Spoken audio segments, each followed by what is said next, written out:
We connected with Joe Gatlin. She was kind enough to allow us to use her property, and Survive the Night became a thing. The ranch that we hosted this on is a cattle ranch. Big Mike is a bull that they have. 45 minutes before the start, they go, hey, Big Mike is still on the loose. Literally a loose bull on the property where we were about to have 100 runners running through the night. I was afraid of injuries. I was afraid of heat. I mean, it's a scary experience. People drop, seize up, shake convulsively. I was also concerned about wild animals. I was afraid of the hogs, first off. And then Joe said, oh, you shouldn't be worried about the hogs. You should be worried about the deer, because if the deer get spooked, they'll come at you. She's like, hey, this is an operational ranch. There's tetanus on these barbed wire. I'm like, oh, shit. That got me jacked. It was a challenging course. Like it was. It was hard. And in the middle of the night, there were parts of that course that were super technical. You had to absolutely watch your step. We had cliffs, there was ponds. I couldn't believe so many people finished. I remember running down that course road, not a cloud in the sky. Sun was coming down, starting to set. 2 cowgirls running by with an American and Texas flag. I mean, I've never run so upright and proud of my life. I left that ranch Saturday morning. We were obviously all tired. No one slept throughout that night.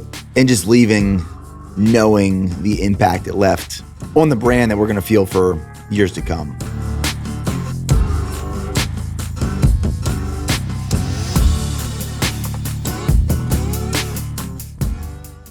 Survive the Night.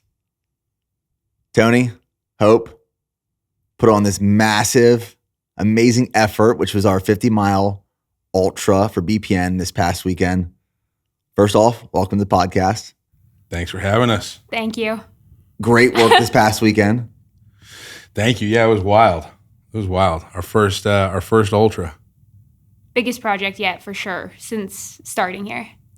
I mean, from my experience this past weekend, it was our most successful, best, fully BPN event we've ever done. So before we dive into this 50-mile ultra recap, just want to show some appreciation for you guys. You guys crushed it. I know how much work it was. You know, we've done many events in the past for BPN. I've said it before, I'll say it again. This one just felt different. Not just for the team internally, not for the brand, but for also the people involved. So great job. Hats off to you guys. Kicked ass. It was absolutely amazing. Thank you. Let's go. Yeah, I know. It feels so much, good. Doesn't get much better than that. Be proud of that one. Yeah, Yeah. no, we definitely are, for sure. We talk about it so many times, like all the different projects that we worked on here. This is by far the thing that I'm most proud of, easily. Yeah. Seems like we leave, like my experience, every event that we leave, immediately my head's spinning with like, what could I have done better? I would have changed this. And we left that ranch that day and we just like kept saying over and over, like, okay, we did it. Like it was the one where we were just so proud of it. Yeah. I mean, I left that ranch Saturday morning. We were obviously all tired. No one slept throughout that night. And just leaving, knowing the impact it left on the brand that we're going to feel for years to come. It was amazing. Yeah, and it really did, like you said, it really felt like a BPN event. Like if it was just like the perfect culmination of all the things to make it really feel like gritty, tough. It was just like, it felt good. It felt really good, especially that next morning when I was by myself and I was just driving the course, just like checking it for trash again. And I was just like had a couple moments where I just parked the gator out there and just like looked out over the course, was like, damn. This was a good event through and through, top to bottom. Just felt really, really proud of that. So before we dive into planning, execution, everything about the race, I would like to hear from both of you your favorite story from the Ultra this past weekend. Something that you will remember forever, whether it's funny, impactful, memorable. What is that story for you guys? Oh, man, I got a couple, but I know. You go first. Well, we might have the same one. It's a tie for me. There's 2 that I'll just think I'll laugh about for forever. The first is Big Mike. I feel like we have to talk about Big Mike. You have to talk about Big Mike. Big Mike was the star of the show we didn't know we needed at the Ultra. Yeah. Yeah. Go for it. So Big Mike is the ranch that we hosted this on is a cattle ranch. And so they have all the cattle there. And Big Mike is a bull that they have. So we're driving the course about 2 hours, an hour and a half before. they had sort of gathered all the cows and put them in the pen area. But as we're driving, we see this massive bull. And so we kind of radioed to Joe. We're like, hey, there's still like a bull out here. So Joe and Colin, they hopped in and they got this bull sort of corralled and put away. And then about 45 minutes before the start, they go, hey, that bull that we put away wasn't Big Mike. Like, we don't know whose bull that was. It's a bull from another property. We don't own it, but Big Mike is still on the loose. And we were now looking for Big Mike. Yes. Like, he was somewhere on 300 acres of property. We were about to have literally a loose bull on the property where we were about to have 100 runners. Yes. Running through the night. Like, we were a little stressed about that. But it was also, thankfully, like Joe Gatlin and Colin, Joe owns the ranch. Her family owns the ranches. So she knows those bulls like, members of her family, right? And so she said, Mike is a very calm bull. He's not going to like bother anybody, but he is still a bull, and he's never been around that many people running. Like, who knows if he gets spooked or whatever. So it was a little stressful, but yeah, we basically spent the rest of the night trying to get eyes and locate Big Mike. I saw Big Mike. Big Mike made multiple appearances, and he was cheering on the runners. He was vocal. Yeah. There was like one part of the night where me, Colin, and Joe were like hauling in the gator to get out to Big Mike. We finally found him. We were trying to like corner him, and we got like sticks and we got like fencing stuff. We're trying to like get him in this like corralled thing. It's like getting late. None of us have headlamps. We were like so excited to like find him finally. It was nuts trying to like corral a wild bull. I mean, I felt like a ranch hand, which was awesome for me. Well, you pretty much were. I pretty much were. And being quite the city boy myself, I was like, you know what? I held my own against that bull. That was, chasing Big Mike was a great story for the night for sure. Well, we got to give a huge thanks to Joe Gatlin and family. Yeah. And Colin involved. Yeah. For allowing us to host this race on their property, on their ranch. And like Joe said in the beginning of her speech before we kicked off the race, as she was talking to the runners, like, this is an operational ranch. Yeah. So there are things out there. I remember she was like, there's tetanus on the barbed wire fences. There are bulls. There are wild animals. That morning we saw wild hogs. Yeah. While we were staking the course. Yeah. So it's like, it's wild out there, But we got to thank Joe Gatlin and family for allowing us to host that race on their property. Extremely grateful, super helpful. They were involved in every part of it. Yeah. And when like the loose bull on this property was loose, Joe was over there like trying to corral this animal. Yeah. So that it wasn't coming after the runners. I mean, that was the first piece of information I learned about once we got out there. Like, I rolled up, and when I rolled up, first off, I was mind blown by the race experience that you guys brought together.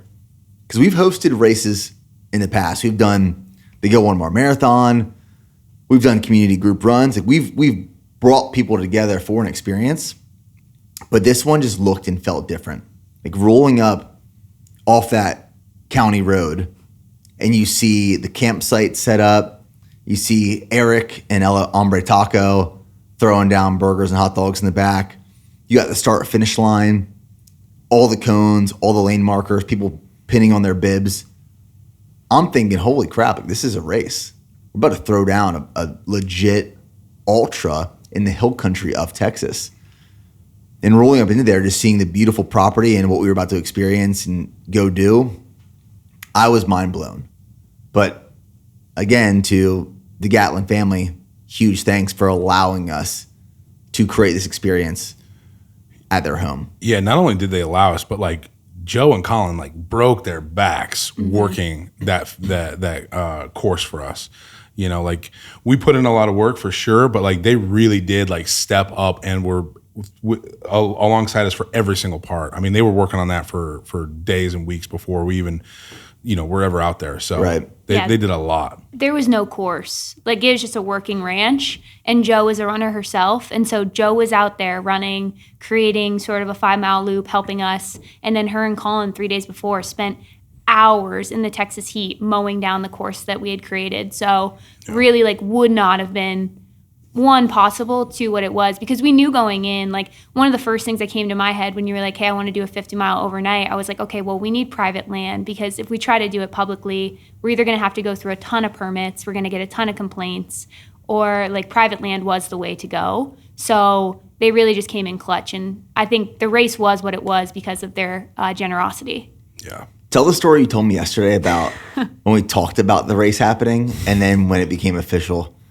Like an hour later. So when I first started working at BPN, multiple people told me, hey, Nick moves fast. And that's just kind of all they said. They were like, Nick moves fast. And I was like, perfect. Like, that's what I'm here for. Like, I'm ready for it. But I feel like I got my first taste of like Nick moves fast with this ultra.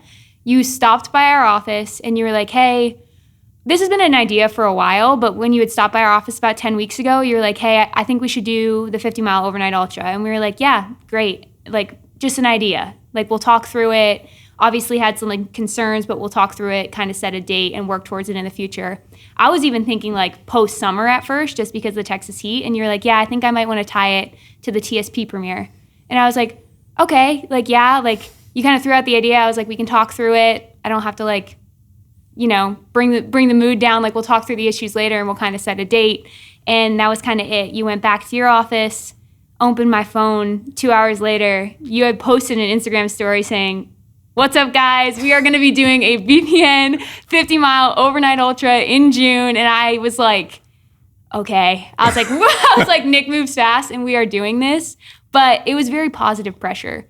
I think you have a great leadership style, and it's something I reflected on a lot during this planning process, where you don't put anybody in a situation where you don't think they can succeed. Like, you will not set us up for failure. You will only set us up for success. So you did that because you trusted Tony and I, and you were like, I know that they can do this, so I'm just going to put it out there. Yeah. And you're the type of person where you give us full trust to make it happen, and if we need anything, we can call you right away. So yeah, my stomach sank when I saw it on your story, because I was like, okay, we've never planned a race, let alone like a 50-mile overnight ultra in Texas. We had no location at the time. We didn't know if we could use the ranch at the time when you posted it, so we had no location, like no platform to run this thing. Like, we had nothing. But it like put so much positive pressure on it. Like, okay, like we said we're going to do it. Like, let's do this. I'm a big fan of having vision and always having ideas. And it's one of those things, if I try to articulate what I think my brain looks like, it's like all these ideas are floating around and I just like let them marinate, and I'll revisit them every once in a while. And then when I feel convicted to act on one, when I go and grab that idea and pull it into me, that's it. It's like that is the moment where it's official, we're doing this. And then I oftentimes need to do something that holds me and everyone else accountable, and that's putting that out into the universe, because once we put it out there, we can't go back. I mean, I feel like there's so many brands and people, even in general, with their own goals and stuff, that will say they want to do something and like put it on their back burner, or just like keep it in their mind and like never actually say it and you know, put it out in the world. And you do that often, and that helps a lot, like actually sticking to it. Because otherwise, if we would have just put this on a like task manager software, you know, it had just been an email chain. We could have planned this for months and months and months and dragged it on, where it's like, we didn't need to do that. Like it was a lot of pressure and a lot of work, but like we got it done, and it was so much fun. And because of that pressure, it was like literally the most rewarding thing that I've gotten to work on at BPN. So like, yeah, it's, you know, stressful in the moment, but it's like, okay, I mean, Nick has obviously thought this through. Like it's possible. We can do it. We're the right people to do it. Let's get it done. Yeah. Well, let's talk about the concept of the race, where it started, how we got to this point. So to go back a few years, it was 2021. I was preparing for the Leadville 100 trail race.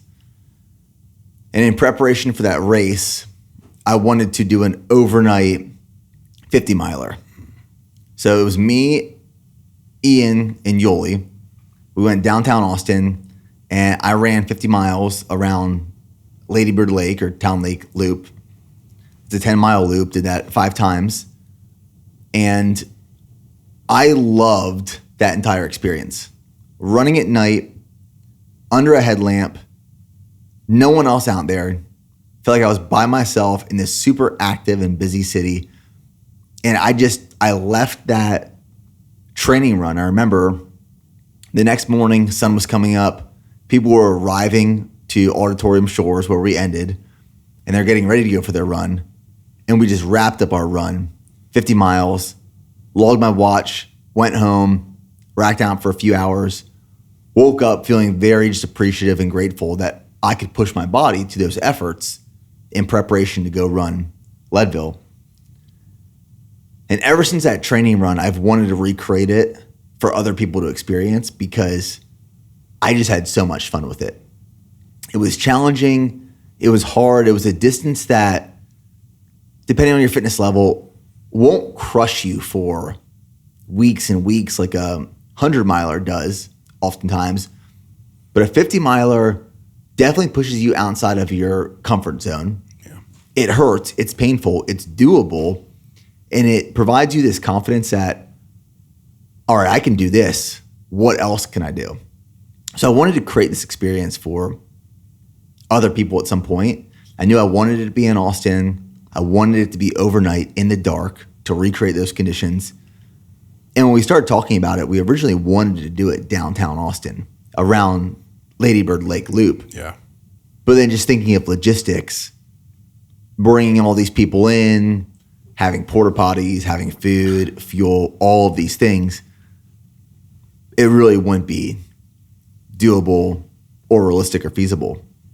So that's where we came up with the concept of finding this ranch.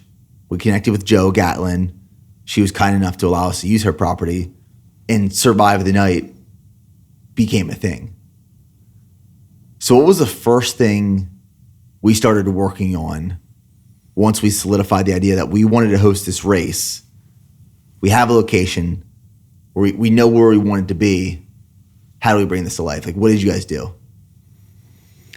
I mean, for me personally, I was just like mostly concerned with like the vibe of the race and like making sure that like it held that theme of your first training run of like still being gritty and still being kind of like raw, and like obviously being planned and like really thought out. But you know, I mean, that like theme of like being raw went into every decision we made. Like even the bucket for the DNF, like I didn't want it to be a new bucket. I wanted it to be spray painted and rusted and like kind of like have that feel and that aesthetic.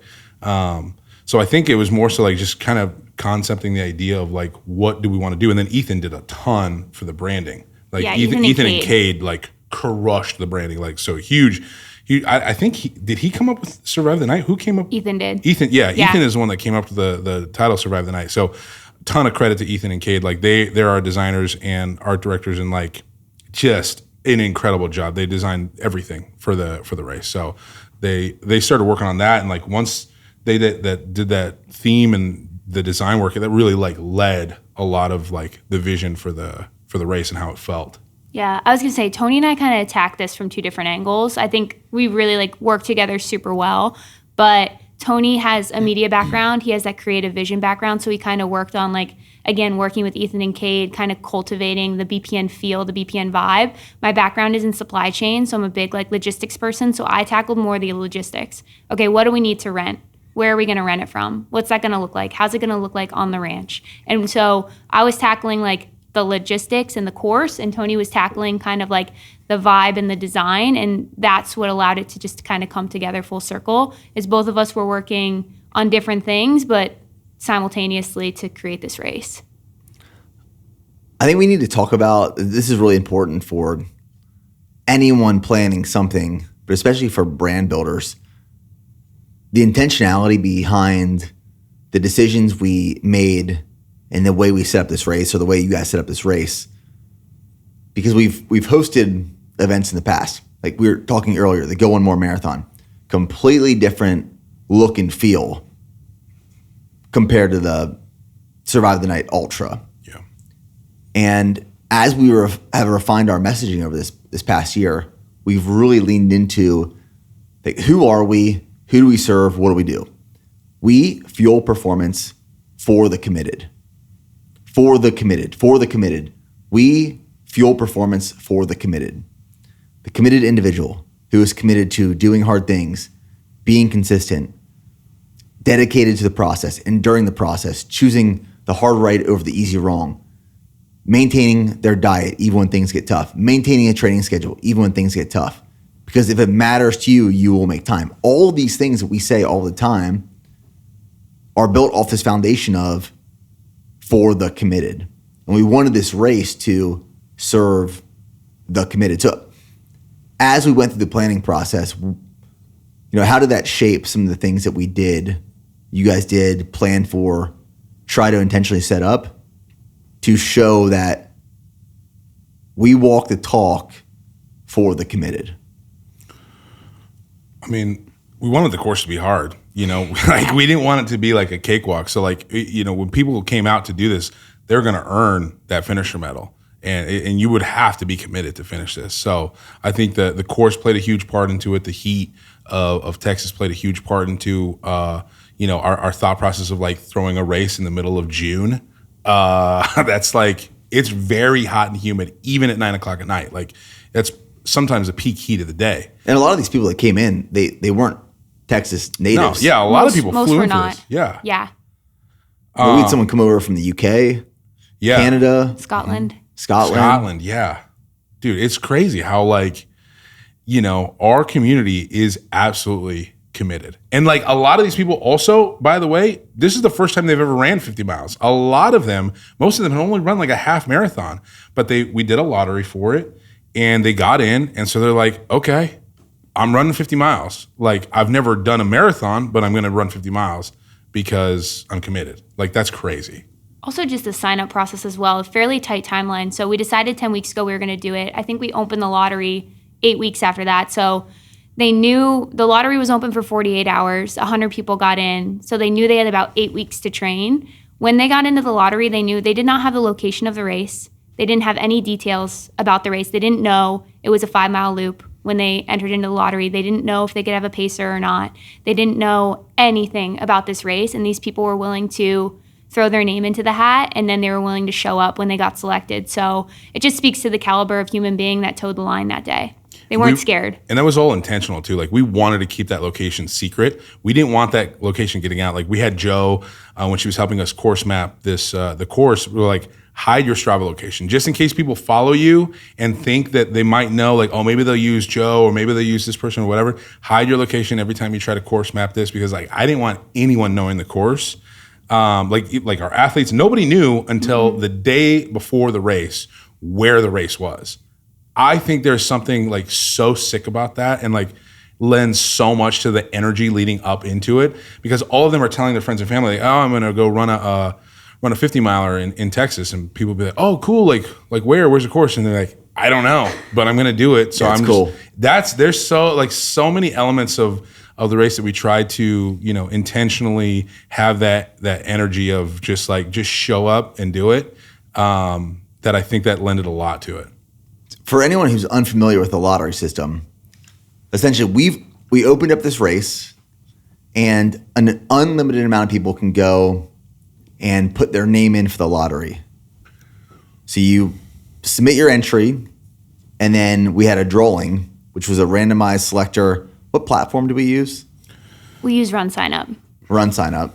So then Run Sign Up would automatically choose the 100 runners that were going to come out and do this race with us. So randomly selected 100 people out of all the people who entered the lottery were notified that they had an accepted entry into the race, and then all communication started with them, correct? Correct. Yep. And then when they showed up to Austin, Texas, the few days before the race kicked off, check-in was at HQ. That was the first time they got any insight into where the race would be.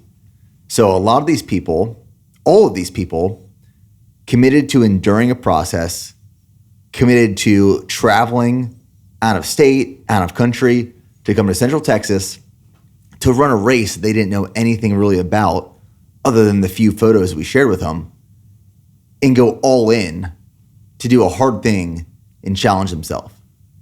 That is the BPN community. Exactly. That is for the committed. Yeah. I mean, like we did share enough to make sure it was safe. Like we send them pictures of like kind of a little bit of the property so they could see like it is a trail. You are going to need headlamps. You are going to need some like legit trail shoes. This isn't like a pavement, and it is going to be a challenging course. But other than that, they didn't know anything. Yeah. The first time anyone had like touched the course was when that gun went off to start the race. I mean, even like other ultras that are very difficult, like Leadville, like you can watch videos, you can talk to people who have done it before. So they really came in and they were the first ones to run it and have that experience. So pretty incredible. And we can talk about like the amount of people that finished was also just like unbelievable. So I was actually really surprised by that. So surprised. We may have like put out some, like we had like betting numbers and mine were not that high. Cause I mean, it was a challenging course. Like it was hard and in the middle of the night, and it was technical too. There were parts of that course that were super technical. You had to absolutely watch your step. We had cliffs, there was ponds, there was like a lot going on there. And I couldn't believe so many people finished. It was awesome. I was afraid for a few things. So I was afraid for injuries, sprained ankles. I don't think we had any sprained ankles. We had one girl, Izzy, who showed up with a broken foot, but she got in the lottery, and she was just like, I'm taping this thing and finishing it. And she did, which is crazy. So I was afraid of injuries. I was afraid of heat because even in my military experience, seeing people become heat casualties as you're walking out in the woods, it gets really hot. I mean, it's a scary experience. People drop, seize up, shake convulsively, and you're trying to cool them down. I was for sure expecting people to have some sort of heat issue out there. We really didn't have anything crazy or of massive concern happen. No. It was a large concern for me as well, was the heat and twisted ankles. We had 2 EMTs on an aid car on site, and then we had 2 ice baths in the medical tent. And we were just like, I told them, I was like, guys, you need to be ready because it's super hot out here and they're going 50 miles straight. And a lot of them are probably going to push really hard. And everyone just was an absolute dog out there. I mean, one small issue with the heat, and he recovered pretty quickly, but really, I mean, the medics were very rarely used. Everyone crushed. Yeah. I was also concerned about wild animals, wildlife. Same. Big concern there. Because like, I remember one of the things Joe told you guys that she wasn't necessarily concerned about the hogs. Because hogs can be aggressive. Yeah. Like I was out on a training run a few weeks ago. Like my neighborhood that we're living in right now we're renting until we move into our home in September. And in our rental, for me to get to my like morning run route, which is back country ranch road, I have to hop on a main road for half a mile. And I'm running back. My run's almost complete. I'm about 1.5 miles away from my home, maybe closer. And I could hear this gnarling off the side of me. I don't know if I told you guys this. No. And I could hear this gnarling, and I run with my watch light on. Like the Garmin Epix has this crazy good light. Yeah. Like you double click it. It's bright. Oh, dang. Because I'm shining you guys in the face. A spotlight. It's bright. So I run with that. So if any car sees me, like there's some sort of light source. And I moved my arm so I could use the light on my watch to see what was going on because it grabbed my attention. And there's like this pack of wild pigs, hogs, that start running at me. Holy shit. Like coming right at me. So I go dead sprint. I mean, I'm probably running like a 4-minute mile for like a quarter mile, half mile. Like heart rate, max heart rate. I'm sprinting, dead stop. And I finally turn around and there's nothing there. But those pigs can be aggressive if you piss them off. Those pigs would have got me. I ain't running no 4-minute mile. Dude, I was afraid of the hogs, first off. Yeah. And then Joe said, oh, you shouldn't be worried about the hogs. You should be worried about the deer because if the deer get spooked, they'll come at you. Yeah. And we saw deer there. We saw hogs. Like we saw everything. So, yeah, I mean, was we basically concerned about snakes as well. Yeah, snakes too. Yeah. We tried to make a lot of noise on the course the days leading up. So nothing was bedding down. Nothing was like getting comfortable there. We were driving that course a lot leading up to it. And I had Ethan and Cade do one last lap literally right before, like they got back and the race had started. So they had ran it we'd made a lot of noise on the course leading up to that. So I was hoping that was going to be enough, but I mean, other than that, like that's literally what we said at the safety brief before we started the race. Like, hey, this is an active ranch. There's stuff out there that can really hurt you, and if that is too much for you, don't toe the starting line. Like this is your own choice. I mean, they all signed the waiver. Like we were covered. Yeah. We were covered. Hey, you're bad. No, thankfully nothing happened. It was a concern though. Yeah. But yeah, it was just one where we had to do as much as we could to prevent it by making as much noise. And then we knew there was going to be, 100 plus runners out there once Pacers joined in. So I think the foot traffic was enough too. Yeah. When Joe gave her speech, like, all the runners showed up race day. Eric from El Hombre Tacos serving up food. Everyone's getting settled in. Campsite's going up. Because we only allowed each runner to bring one crew member. Yeah. Plus one pacer. Yeah. So runners could only bring a crew member and a pacer. You can't bring this massive crew. But a lot of runners actually kind of form groups together, it looked like, in campsites. And the first thing we did is we brought everyone together and we had a pre-race safety briefing. You kicked it off first, Tony. You didn't get me too jacked up, but you weren't supposed to. What the? You weren't supposed to. Yeah. But then Joe came in. Yeah. And she wasn't really trying to jack anyone up, but I think it was like her just like hardcore ranch woman. Yeah. She's like, hey, this is an operational ranch. She's like, there's tetanus on these barbed wire. I'm like, oh shit. That got me jacked. Yeah. So then when I went into my pre-race speech, I was so jacked up. That was like some of the most energy that I could feel. There was this kinetic energy in the entire just like ranch location, and I could feel it building up. So when I went and gave my pre-race speech, I just let it rip. And then we had a national anthem go and blowhorn.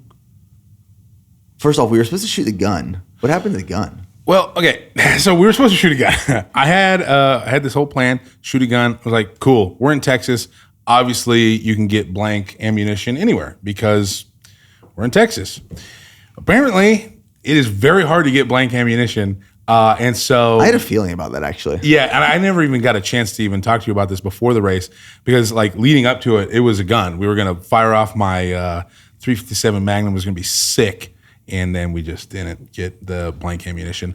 And then Joe's like, why don't you just shoot a real round? I'm like, we're not shooting a live round in the middle of a freaking crowd, Joe. So we went for the less sexy blowhorn, but it got the job done. I let the blowhorn go too long, though. I know. I didn't know it was a thing. It was like I didn't know it was a thing. So like, I was like, dang it. I should have told you because I tested it once and it's like 3 seconds, you're good. More than that, and it starts to sound like the blowhorn's going through puberty. Yeah. And it was rough. I didn't know. I didn't know that was my bad. I'll take that hit. That was my bad. Yeah, when I heard that happen, I was like, I want to redo this. I know. And you're already running. Can you imagine? Oh, let's just back it up, guys. Let's just back it up. Yeah. It didn't affect the vibes though. It didn't affect the vibes. Vibes were so high. Energy was so crazy. So I ended up running 20 miles during the race. I went out and did 4 loops. I ran each loop with a different runner. I just found someone that was out there and met some amazing people, had some great conversations. But talk to me about once the race kicked off. You run maybe 100 meters down the road, the ranch road. You turn right as you enter in the ranch property. And as I'm turning right, moving to the ranch property, on my left, I see these 2 horses. Hell yeah. Talk to me about the horses. This was very important for me. I wanted horses and I wanted either cowboys or cowgirls. I wanted cow people out there, right? And because it was like, this is Texas. This is like, we need horses. We need a flag waving through the sky. We need Old Glory zipping down this field. And that was like so important for me. And so like, thankfully, Joe initially had this idea and I was like, oh yes, I got like hung up on it. I was like, we need cowboys, we need an American flag, and we need this. So whatever we got to do. And then we had our cowboys. We had a whole string of cowboys that were supposed to show up. They completely flaked on us the day before the race. Joe puts it out in her Facebook group for the whole neighborhood, like, hey, is anyone out there that has a couple horses, a couple show ponies that can come down and like, run this field next to these racers holding an American flag? Literally within an hour, and they're like, yeah, my daughters do it. And they came the next day, showed up with their horses, and in fact, these girls that showed up with these horses, they just showed up to run. Like I saw this like epic shot of like the runners running, and then the horses are right next to them, Old Glory's flapping in the sky, and it was like going to be beautiful. That's what they were supposed to be there for. Then when this rogue bull comes out, they jump into cowgirl mode, grab out some rope, and lasso this bull in the middle of the field. They take their horses, and they're the ones that lassoed the bull and got the bull put away. So thank God these cowgirls were there to help us do that. Because, I mean, that bull was aggressive. Like, that was no joke. It makes me feel so useless. Oh, I would have. What am I going to do? Like, I could take a picture of the bull. I'm not going to do anything. They were like fearless. They were out there, and yeah, they lassoed up this bull, got him out of the way, pinned him up, and then we're back in time for the race to start. And yeah, it was just like, there's Trevor, shout out to Trevor, got this epic drone shot of the horses and the runners right down this path. And it was just like, it was just straight vibes. I was just so excited for that because nothing feels more American or Texas than that moment right there at the start of the race. And it was just like a nice send off. It really is what I wanted. It's just a send off for the runners to like have fun, give it hell, and take off. Yeah. It's got to be one of the coolest moments of the race, for sure. Yeah. Especially because you couldn't see them at the start line. So none of the runners knew that was even going to happen. Right. It was specific to it was like after the first turn behind a barn. You didn't know the horse was there. And it was just more of like a surprise. And like I said, a nice little send off for the runners. So I'm so stoked that worked out. Huge shout out to those girls that showed up. Not only brought all the vibes, brought the horses, literally lassoed up a bull. A rogue bull. Yeah. Well, shortly after the race started, the dad of those two daughters, they came and found me. And they were like thanking me for allowing them to do that. I was like, no, thank you. Like, you are helping us. Yeah. But they were so grateful for the opportunity to be able to do that. Yeah. Saying how much fun they had. That community out there is something else. Like Joe just posts in their community Facebook group and like people just show up to help. And like, that's why I moved to Texas. And that's why I love being here. It's like the community, the people, they didn't ask anything of us. Like, obviously we paid them, but they just wanted to show up just to help. And they literally did. They did not they put themselves and their horses in harm's way to lasso up that bull. And they did it. And just because that's what they do. And it's just so cool. Yeah, it's awesome. We started the race like the perfect time, 7 p.m. Yeah. I remember running down that course road, obviously coming off all this like just adrenaline from everything kicking off.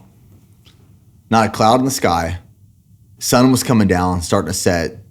Absolutely, it's a beautiful property out there. Like, I've walked a bunch of different ranch properties in Texas because I've always wanted land and property here in Texas.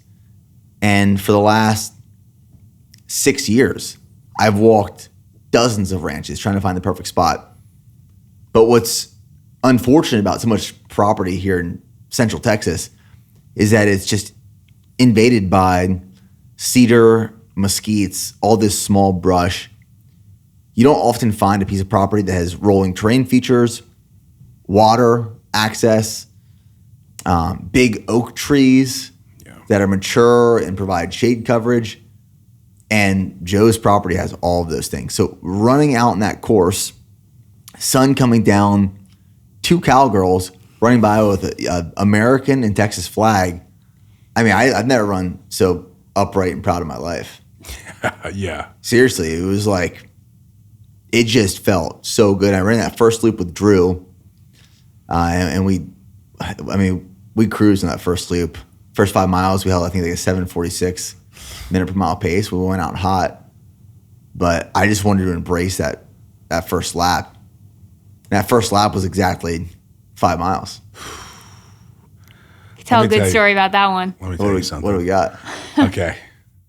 This is all you. You deserve to tell this story. This is literally my proudest moment, like at BPN. And that might sound ridiculous, especially because I spent the last 16 years of my life doing media work and being a storyteller. But having that course be exactly 5 miles, I'm not proud of anything as much as I am of that. So for some reason, like Joe, Colin, and I, and Hope, like we had been planning this course. And every other time we've done this course and like have mapped it, like, because there's no real way to map. We're like, you're way out in the middle of nowhere. Cell service is kind of spotty. And so like we've been using Strava and been using Garmin, and it was always about like 5, right? For some reason, the day of the course, I run it twice. The first time we come back is 4.86. And I'm like, that's very short, especially over the span of 50 miles. If your course is 4.86 miles, that's going to add up, and you're only going to end up running like 48 miles. It ends up being a big deal. It's a big deal.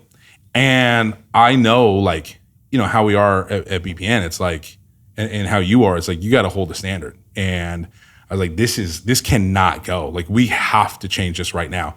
Mind you, so anyway, I run it again, okay? And by this time, the second time I ran it, it was, again, 4.86 miles exactly. On 3 devices. I was running 3 different devices just to see maybe there was an issue, like we were stopping and starting, stopping, or whatever. And so I got on the Gator and ran it on 3 different devices. I drove the course super quick. I get back, it's 4:45. The race starts at 7.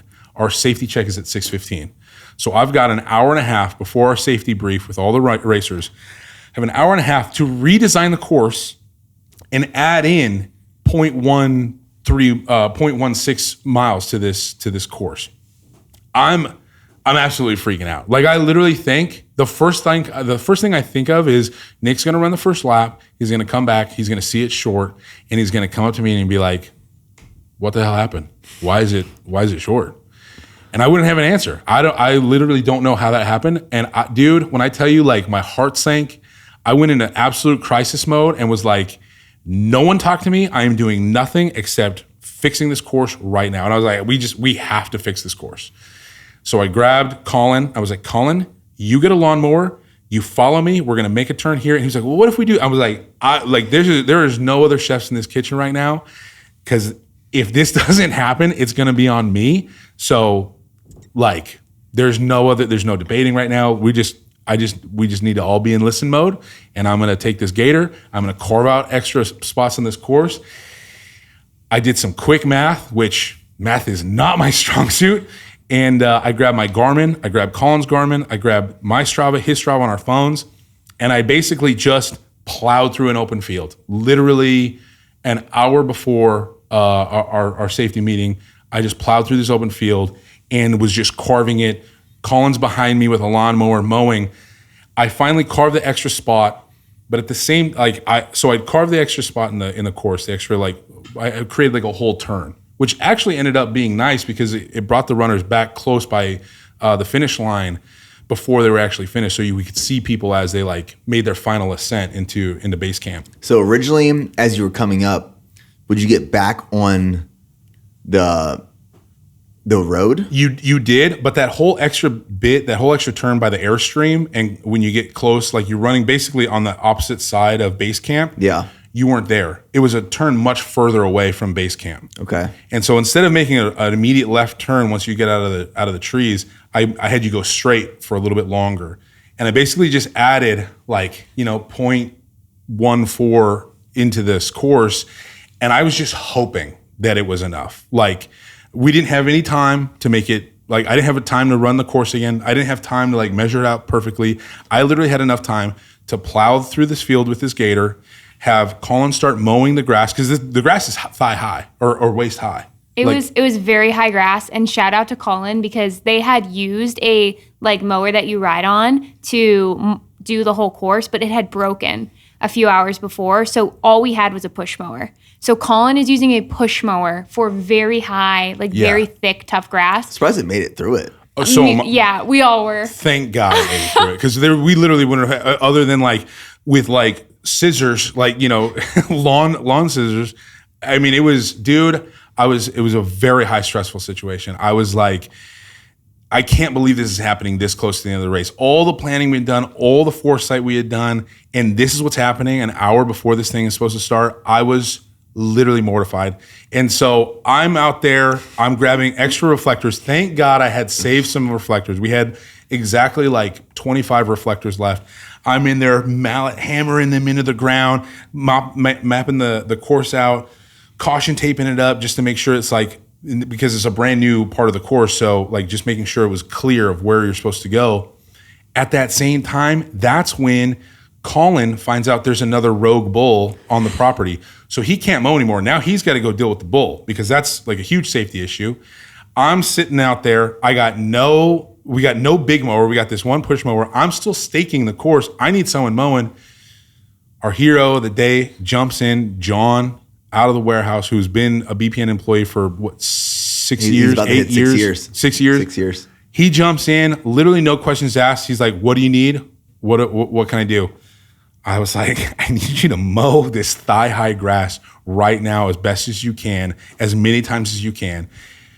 I mean, it's 98 degrees. We're in the blazing hot sun. John is bald. He is not wearing a hat, and he is not complaining. He is mowing through this grass. I finished staking the course.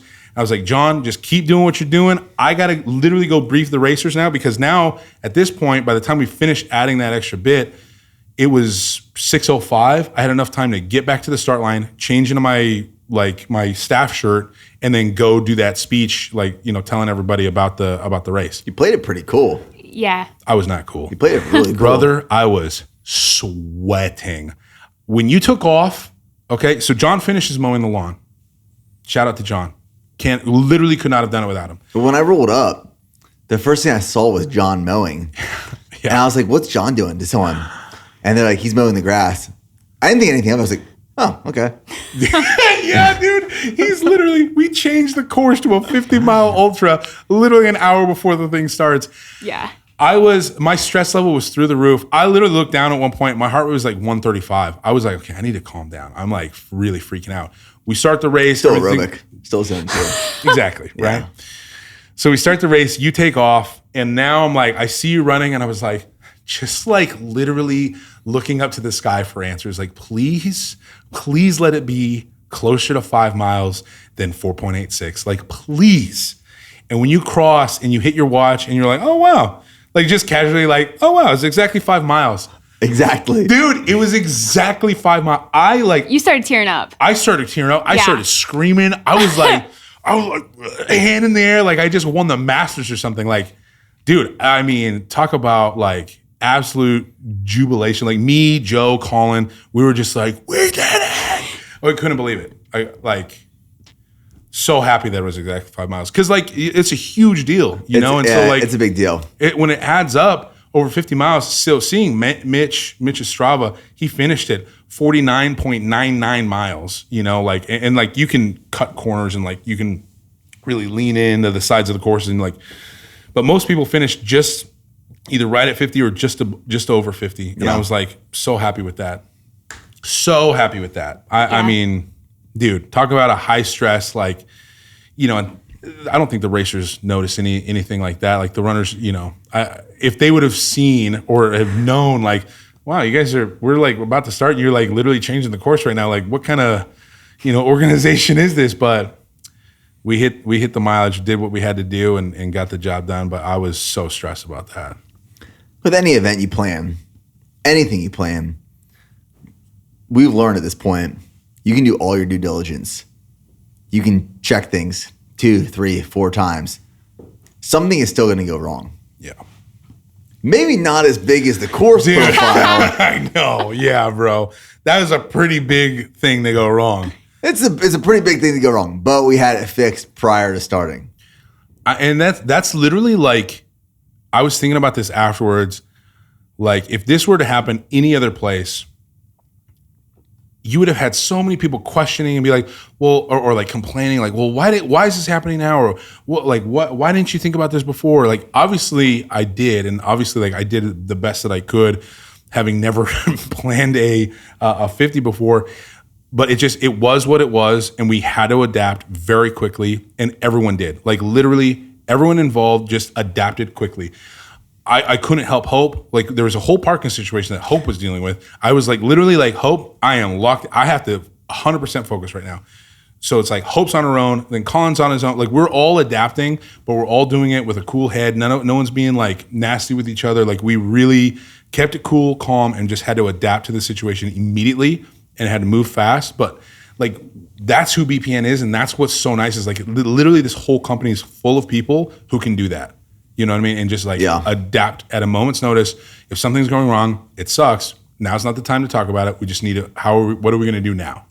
And respond, don't react. That was our whole motto is like, we're going to respond. We knew stuff was going to come up. Like we were ready for it. We were not ready for the course issue, but it's like, or the bull or anything. But we were like, okay, like everybody's safe. Like runner safety was priority. Everybody's safe. Everybody's having a good time. And so we just responded, not reacted. And we just handled every situation that arose to maintain like the runner experience and keep everything kind of shielded. It was a big learning lesson for a lot of people around that.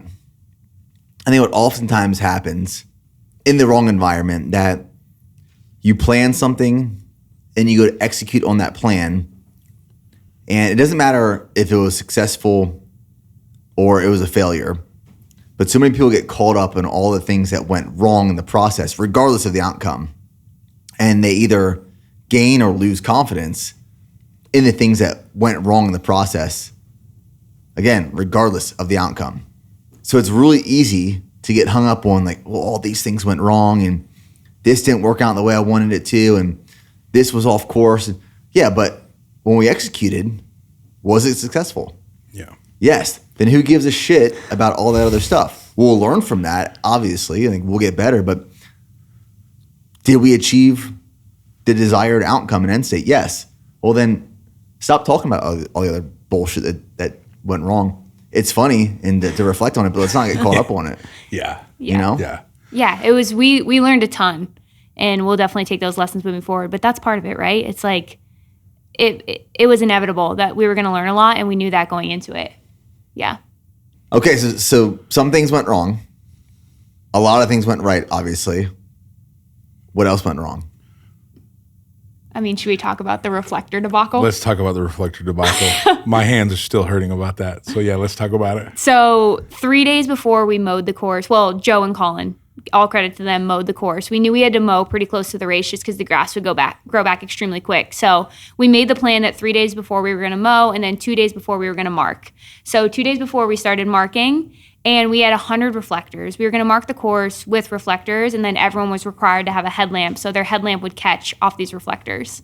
But we ended up using those 100 way faster than we anticipated. So Joe was like, hey, we have to get more reflectors and then we'll just finish marking the course the day of before the 7 o'clock start. I was like, okay.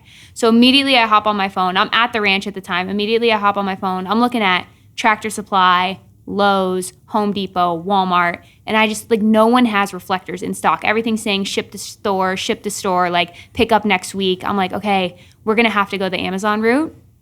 And there was only one type of reflector that was same day delivery, which was absolutely crucial because anything like later than that would have missed the race. So I just saw same day delivery. I ordered 150 and shipped them to Tony's house. And then I just texted him. I said, hey, reflector problem solved, 150 coming to your house. Get them after the film premiere. We'll finish marking tomorrow. I'm just thinking, again, respond, don't react, stay calm, find the reflectors. We're all good. So we mark as much of the course we can that day. The next day, he gets the reflectors. He comes back. He finishes helping Joe and Colin mark the course with the new reflectors. And then he comes over to me so calmly, but he's like, I just need you to know that you bought collapsible reflectors. What do you mean by collapsible? So it was 3 pieces with like a string. So they're meant for like a driveway. Yes. Yeah. So like if you're like marking your driveway and you want to easily like tent store poles, them. the old tent poles. Yes. Exactly. If you're like marking them in like nice, soft, plush lawn, probably fine. If you're trying to crack through the crust of Central Texas dirt, a little more difficult. And so, yeah, I put up, I think we ended up using 350 reflectors total because I also stopped at Walmart, literally cleared out Walmart from all the reflectors. Sorry, Round Rock Walmart, you were completely out of stock. You got 30 more. So yeah, I bought like 30 or 40 more. We ended up using 350 reflectors. So dude, painstakingly put in these 350 reflectors on that course because I thought 100 was going to be enough. We spaced them out and like we were trying to like do the math. I'm like, yeah, it'll be fine. Like I don't want it to be too close.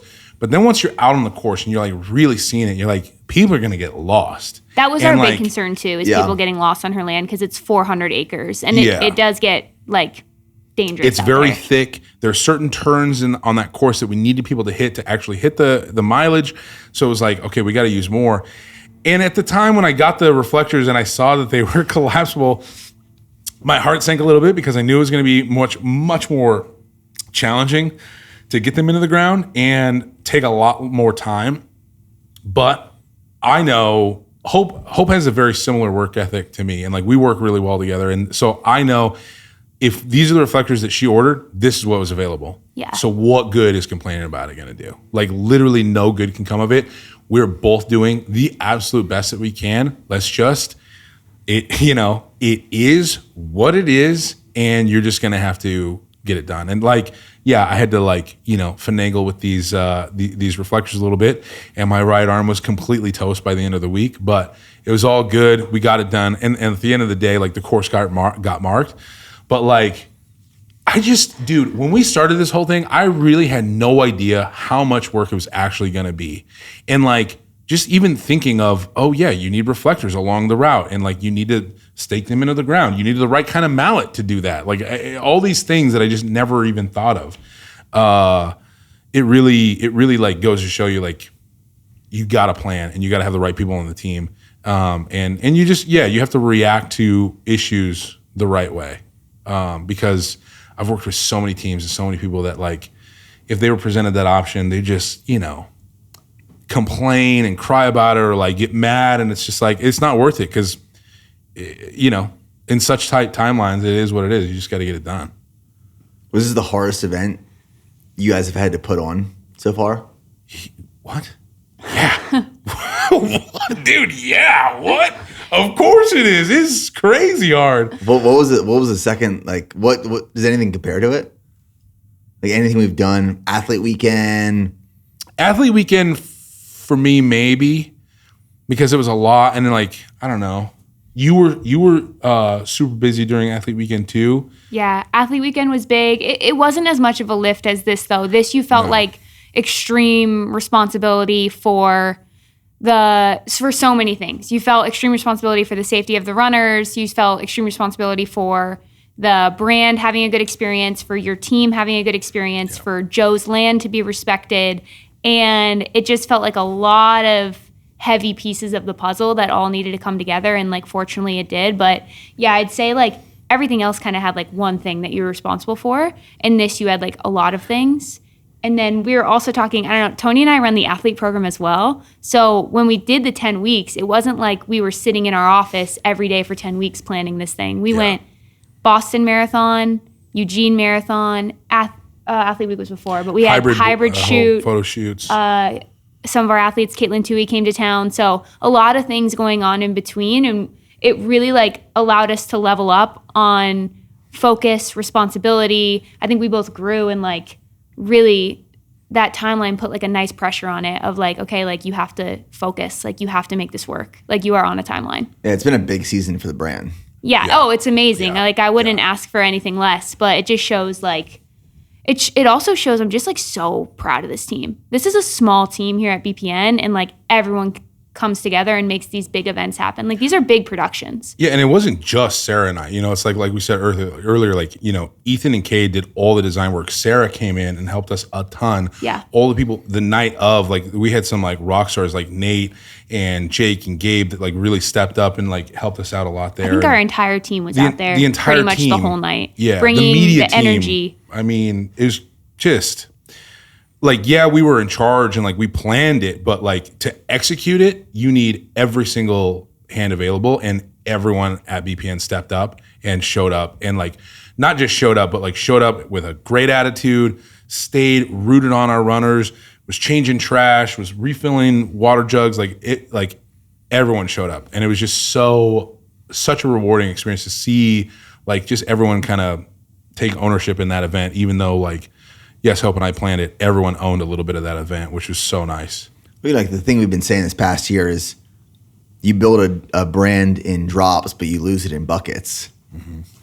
And one of the things I said, because we had the Speed Project film premiere, Dead East, Thursday night, and then Friday night was our overnight ultra. Yeah. And this is how we planned it from the beginning. Kind of like you were saying earlier, I was like, it'd be so cool if we had the film premiere and the following night to follow that up was the overnight ultra. Yeah, very cool. Very cool. Two really big endeavors. And the way not only my mind has evolved over these years, but I think the brand and everyone involved overall is we used to look at these big events we were doing and we would think, oh, wow, this thing is going to be game changing for the brand. This is going to put us on a trajectory that is completely on a different level than we are right now. And we've learned through experience and repetition, it doesn't happen that way.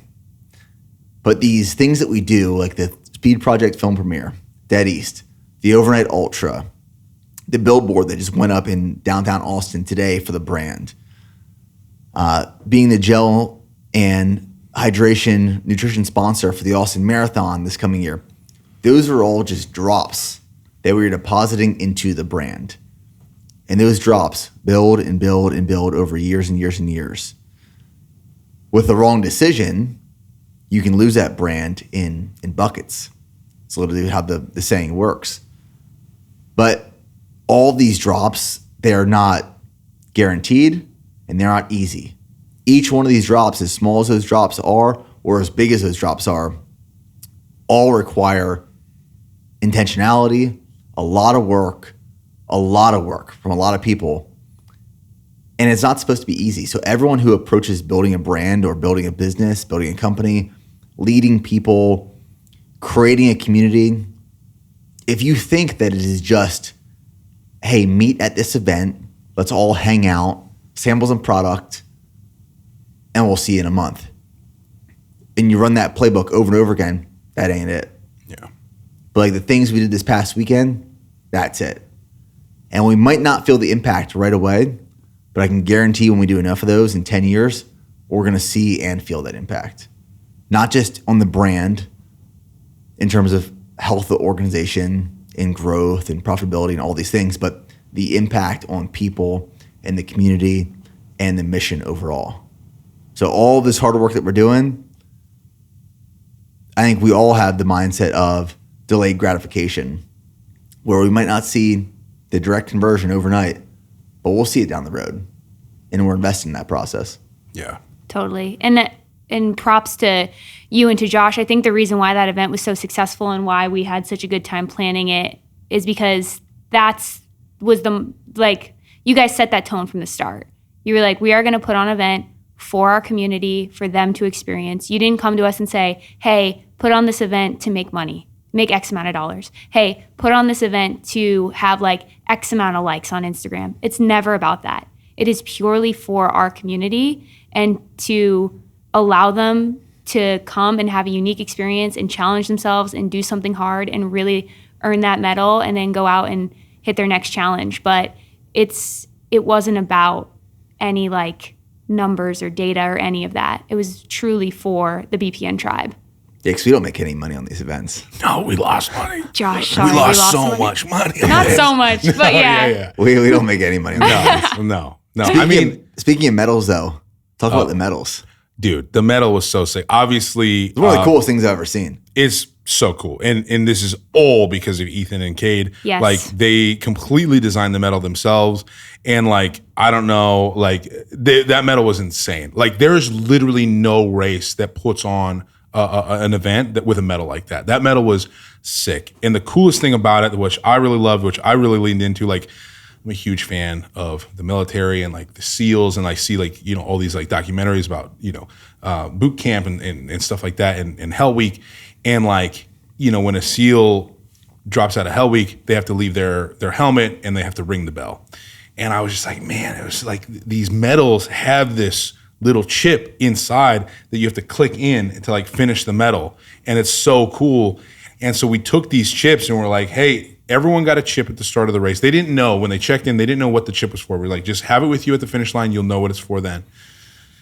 And at the start of the race, during the announcement, we were like, everyone has their chips. You're going to need that chip at the finish line because you're either going to insert that chip into that medal because you're proud and you finished, or you're going to quit and you're going to have to give that chip up and you're going to have to put it in the DNF bucket. And that's like a token of like failure. And like, you know, we set up to meet a goal to run 50 miles. And if you didn't do that, you're gonna have to put that chip in that bucket and you know, signify that you're dropping out of the race. It's tough and it's a little like, damn, that's a little harsh. But there's an element to that I think everyone there really appreciated. And people held that chip the whole, like a lot of people carried that with them the whole time as a reminder of what they're working for. You know, they're working for that medal. That medal was earned. Yeah. It was not a hand-me-out medal. We gave no handouts for you know, participating in it, you know? Like, if you want that medal, you're going to have to earn it or you're going to have to give that chip back. And I don't know. I really love that element to it. DNF bucket only had five freaking people, dude. That's it. 5 people. 5 people out of 100, and like that's crazy. Yeah. And no shame to those 5 either. Like, trust me, I'm not running that course. That course was hard. It was a hard course in the middle of the night, technical, heat, like, you know, props to people even coming and showing up because there's a few people who didn't even show up. Right, yeah. You know, so like those 5 people that had a DNF, that's no shade at all. And like, you know, you made it a hell of a lot farther than anyone that didn't show up, which there were a few that got in the race and just didn't come. So your guys' positions within BPN have evolved over the years. Yeah. Or since you've been here, Tony, especially yours. Yeah. I'd like to hear, like from your guys' perspective, how you've grown in your roles, what you've learned, what you've changed your mind about professionally and personally, and maybe what you value now compared to what you valued when you first got started. And then maybe share some background from like where you're coming from before your time at BPN and what you're doing there. Yeah. You want to go first? Yeah. No, you go first. I feel like I've been going first. Okay. No worries. I feel bad. Or do you want me to go first? Yeah, go ahead. Now it's awkward. Go ahead. Dude, Hope and I, oh my God. Also, we should just share that. How long have you been at BPN? It'll be 2 years, August 1st. 2 years. I'm about a year and a half. My first year of working here, we probably spoke twice. Yeah, in passing. We were like so busy, and like we were just in different teams, and we just never really different teams, different offices. Like we just never saw each other. We were very friendly, like but we just never really formed any type of like friendship, and didn't really ever talk one-on-one. And then last November paired us up to work on the athlete program and events. We had never really had a conversation. We were like, both probably skeptical of like, how is this going to go? Yeah, for sure. Like co-directing a program. Okay, don't say it like that. But instantly, I think we had one conversation. It's like, we were locked in. We are locked in. Yeah, I could just absolutely tell like right from the jump, like, we're in the same wavelength. Like we operate very, very similarly. And the most unlikely duo. To be 100%. honest, out of the whole company, probably. Well, extremely hardworking. I like the word intentional, but truly like intentional people who are dedicated to their professional career, but also BPN. And you guys are 2 people that I can give you any project to work on and then just step away, check in once in a while, but I know that it's going to get done. And when the day comes for execution, like not one part of me ever has to second guess, like, is this done the right way? Like, I know for a fact it's gonna be done the right way. So I never have to worry about any of that. So I knew that you guys working together would be a success. Yeah, that's awesome to hear. Yeah. Okay, I'll go first. Okay, like obviously when I started here, I started as your media director, and then I moved to BPN's media director, and then like Hope just said, I moved to co-directing the partnerships program with her. And like, for me, that was a huge, scary jump because I literally have been in the creative field, either behind the camera, behind the computer, directing, doing photographs, video for the last 16 years of my life. And so when you guys were like, hey, we want you to move to partnerships, I was like, no, that's crazy. I was thinking the same thing about you. How dare you? I'm just kidding. Because I'm like, I don't do partnerships. Like what? Like I do video. I'm the video guy. That's what I do. And what I guess I've learned is that like, there's very limiting thinking. And I never thought like I would enjoy doing anything other than that. And I was just like, really, really hung up on it, and I took a long trip last year, so I had a lot of time to like think about things. And so I'd found out about this position before my trip and went on a trip, and then I like during that trip just like was thinking about my life and like what kind of like legacy I want to leave behind, and I, like what really came away from that with is like the work that you do. Like everyone has to work, right? And so like the work that you do, if you can work somewhere where you're really passionate about what you're doing, about the product that you're making, that the people that you're working with, if you can actually have passion and love where you're at and what you're doing and who you're doing it with, who cares what the job is? Like if I've had a lot of different jobs in my life, literally people laugh at the different types of jobs I've had. I've had so many different jobs. And so to be here at BPN and to actually care, I genuinely give a shit about this company and about the people that watch our content and the people that take our products. I love the products. I was a user of the products beforehand, and like coming up from being an ambassador and an athlete for BPN, like I've seen both sides. And so like for me, limiting myself to just being like, oh no, I'm the media guy, who cares? I literally don't care anymore. Now I'm just excited I get to help the brand grow. So literally whatever position and whatever job title or whatever, like it doesn't matter. My job is to grow the brand, and whatever that means day to day, great. But that's what I'm passionate about. And so now I just feel like I've taken away that like limiting thing, and I've learned I actually really love partnerships because it's literally being a people person basically. And like, I love talking to people. That's why I started in documentary filmmaking in the first place, was I love finding out about people. I'm curious. And so that's what I've learned the most is like, there's a lot more to me than video and photo. And I'm honored and grateful to be a part of a company and a brand like this, surrounded by people like Hope and like you and, all the people here that I just get to, call coworkers. It's just crazy to me. So, that's what I've learned. A lot of people get tied up in a title. Yeah. Like their vision, their North Star of where they want to be in life at some point is this title, and they don't even care what that title does. Like if I can just achieve this title in front of or beside my name, I will have become successful. But it's like, for what company? It doesn't matter, just the title. For what mission? That doesn't matter, just the title. Selling what product? It doesn't matter, just the title. I think you're off there. That's how I spent most of my life. Yeah. In LA, that's like is bred into you almost. It's like all I wanted to do, I didn't care what it took. I wanted to be a creative director. I did not care.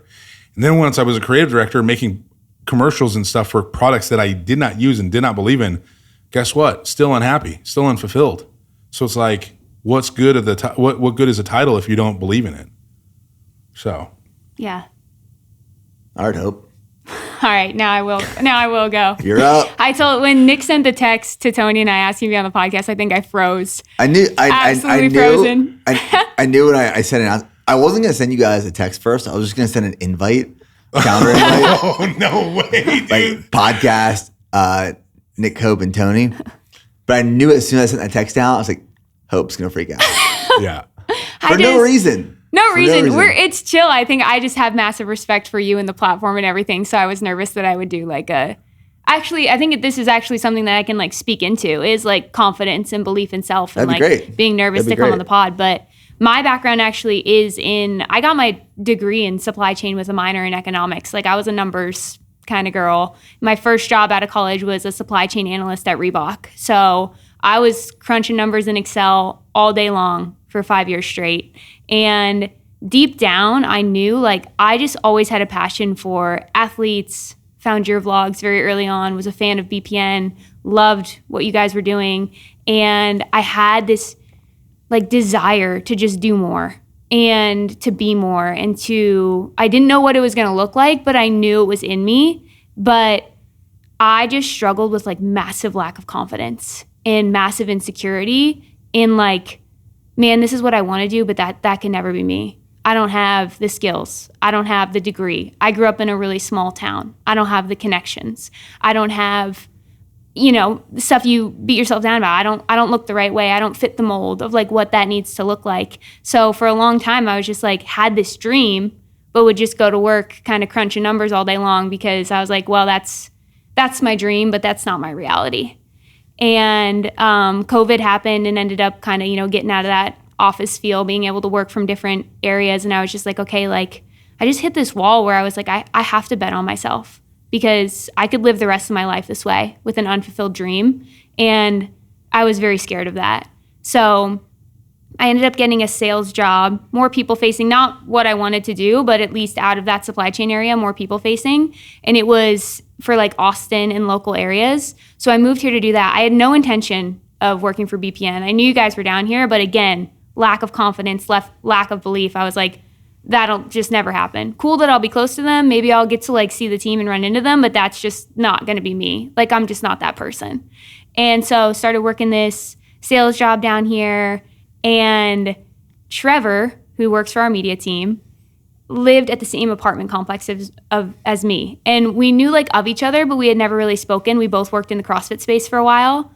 And he's walking his dog one day. I'm probably like a year into this previous job. He's walking his dog and I see him and I just ask if I can pet his dog because I love dogs and I didn't have one. So I was like, can I pet your dog? And he's like, yeah. And we started chatting and I was telling him about my job. He's talking to me about BPN and he's like, well, like they're looking for someone right now for like a community manager. And I was like, well, my immediate like instinct was just like, well, can you put my name in? And he was like, yeah, like of course. And again, lack of confidence. I was like, all right, probably not going to go with me, but at least my name's in. Like, that's so exciting. And I think you called me like 2 or 3 days later and we locked it in. And that was like it was just crazy, like a life-changing moment. And I had definitely had imposter syndrome for a long time when I first started here. Like, it was definitely hiding behind some employees and just trying to like stay in the background and like do my thing. But you trusting me, working alongside Tony, trusting me, getting different positions in this company, I've just like grown in this confidence and grown in like just belief in myself and being like, you're not going to be perfect. The event wasn't perfect. We dealt with things. The athlete program isn't perfect. We deal with things.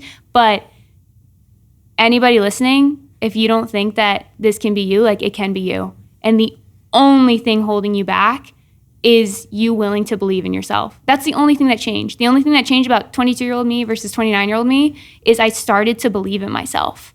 And you just do that every day. Just show up and be like, I got this, I got this, I got this. And be willing to ask for help when you need help and lean on your teammates. But you guys allow me to be confident. This team allows me to be confident.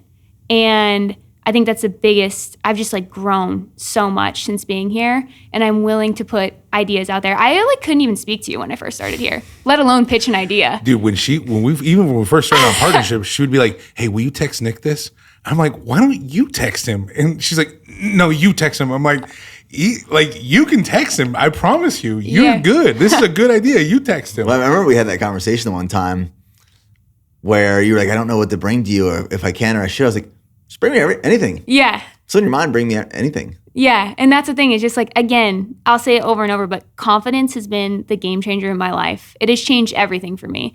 And before, I would like be scared to even bring up an idea. And then if I did, even if you're like, yeah, that's a good idea, in my head, I'd be like, he hated that. He absolutely hated that. But now it's grown to a point where I know how much I care about this brand. I know that I can do a good job here, that when I come to you, even if you're like, hey, maybe not right now, I still am like, okay, yeah, it's good. Not right now. Let's move on. And we're just like, I feel like I'm really part of this and we're really building something. And I deeply care about it. There's no other brand like this.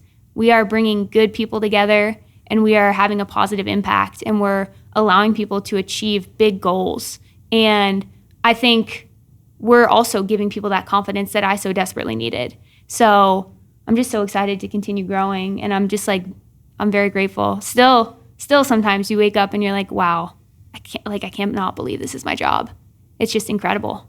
So for me personally, I get a lot of fulfillment out of that, like knowing that, because I once didn't have the belief in myself, and it took me putting myself out there and failing multiple times, then succeeding and failing and succeeding. And you finally, like, at least I did, I realized that one, belief comes before ability. I've said that a lot recently. But also, you're in control of your destiny. No one else is in control of the life that you end up achieving. And if you put your life in someone else's hands, you're never going to get it. Or if it's just up in the clouds, it's just up in the clouds forever. But until you actually grasp it and make it happen, then it can happen. But I get a lot of fulfillment in seeing people build confidence, because I was once not confident, and I want everyone to experience what confidence feels like, because everyone should have that level of confidence, because we're never going to be perfect. We're never going to do it the right way. We're going to mess up. We're going to lose money. We're going to fail. But that's just part of it. It's just part of it. What are some of can you pinpoint like some of the moments in your time here that were like confidence boosters? Like clearly like breakthrough of, oh crap, I got this. Like, I can actually do this. Yeah. I would say Austin Marathon this past year was a massive one, because that was really one where I was like in control, meaning like responsible, like taking lead on things. When I first came in here, I was like a manager and I was underneath a director, and kind of like being able to play like kind of second role there. So someone else was kind of in charge. But once I started taking lead on things, that's when like the confidence grew, because I was like, it's on you now.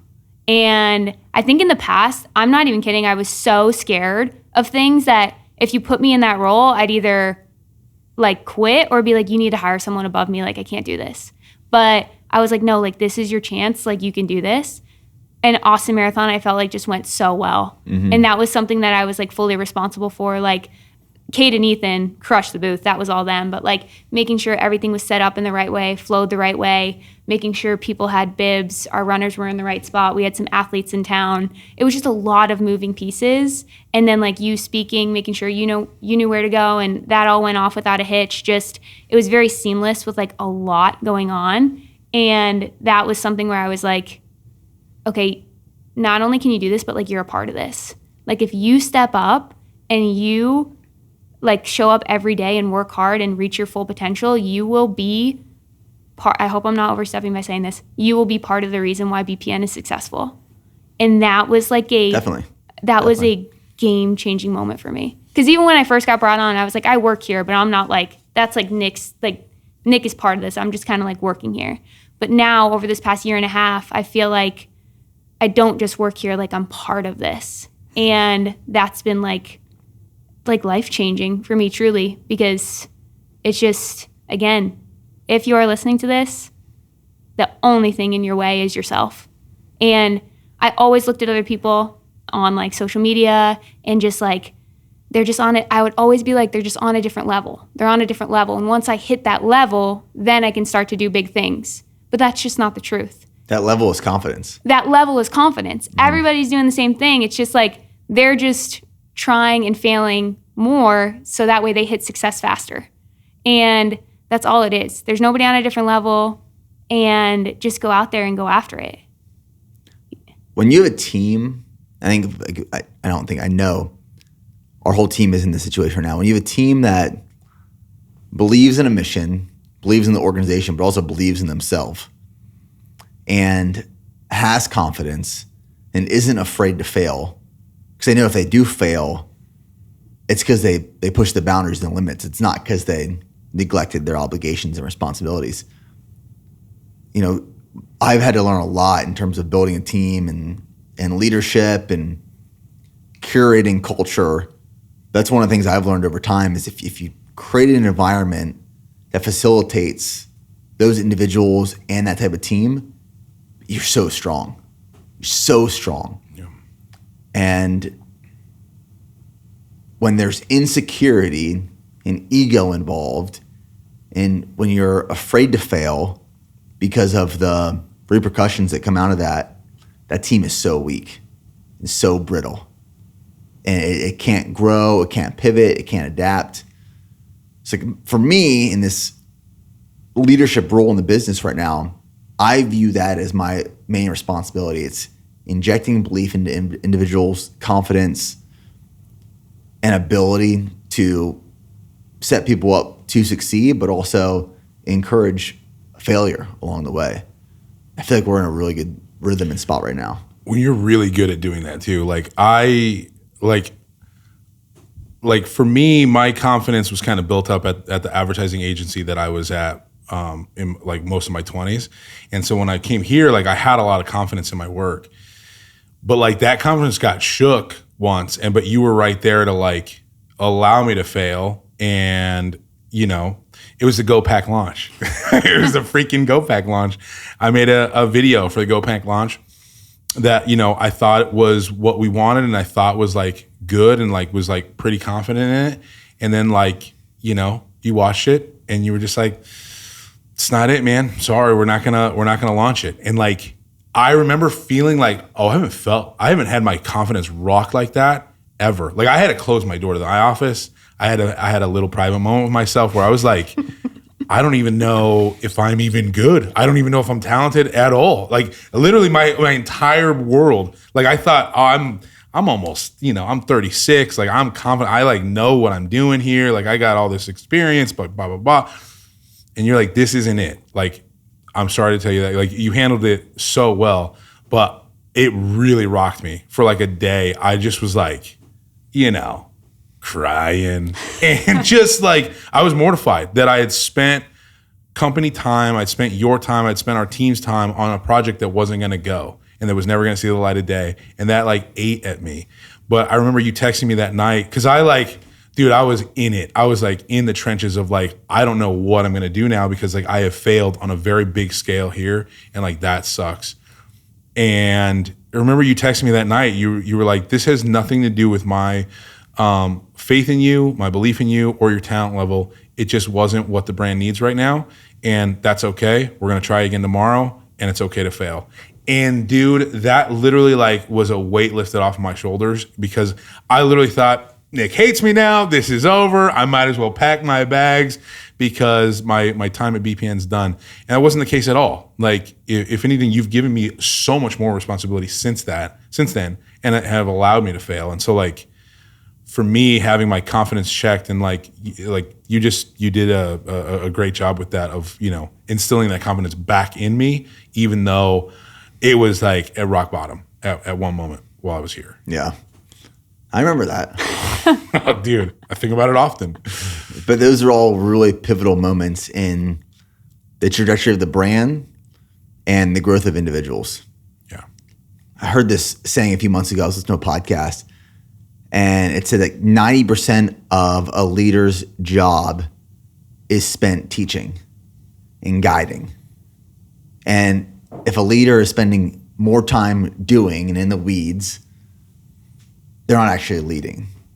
So I try to spend a lot of my time guiding and teaching and sharing resources and allowing the team to execute. And I've just seen positive benefit from that. I've seen not only you guys, but a lot of other team members grow. But it's not just because of like my leadership, but it's because of the curation of people that we've brought into this business. And everyone is bought in and helping one another. And we set the standard. I mean, we say, set the standard, hold the standard. If the standard isn't met, the 5 mile loop is not 5 miles. We're going to go make it 5 miles. If a video isn't to standard, we're going to go redo it. If a product isn't tasting the way we want it to taste, we're going to redo the taste. Like we are going to make sure that when we don't just say this, when we set the standard, we're going to hold it no matter what. No matter what we have to do, no matter how long it takes, no matter how much money we got to spend, we're going to hold that standard. And when everyone has that mindset and philosophy, that's how you move the needle in an organization. That's how you move the needle in a mission. That's how you impact people. That's how you create true legacy. That's what we're doing. And the 50 miler was just one part of that legacy. Oh, yeah. So, guys, excellent job this past weekend. You crushed it. I'm super proud. That was an event that I will remember forever in the history of BPN. I think we'll look back at this in the years to come, being like, this was one of those moments. The Austin Marathon was one of those moments. I will always remember that. Austin Marathon 2024. That was where like this line just like ticked over. Turning point for us. The us. turning point and the trajectory just shifted a little bit. Same thing with the 50 miler. Like the 50 miler for me was a refinement of mission. These last couple of weeks and months, we've been talking about the refinement of this mission, who we're serving, how we're serving them. And then for it to come to life during this event was like, okay, all these things we're talking about, this is what it looks like. This is what it feels like, not just on paper, but in real life, in interactions, talking to people, touching people, like all that. It's like, this is real. Those aren't just words. It's not just up in the clouds. So great job. Proud of you guys. And thanks for being on the podcast. Thanks for having us.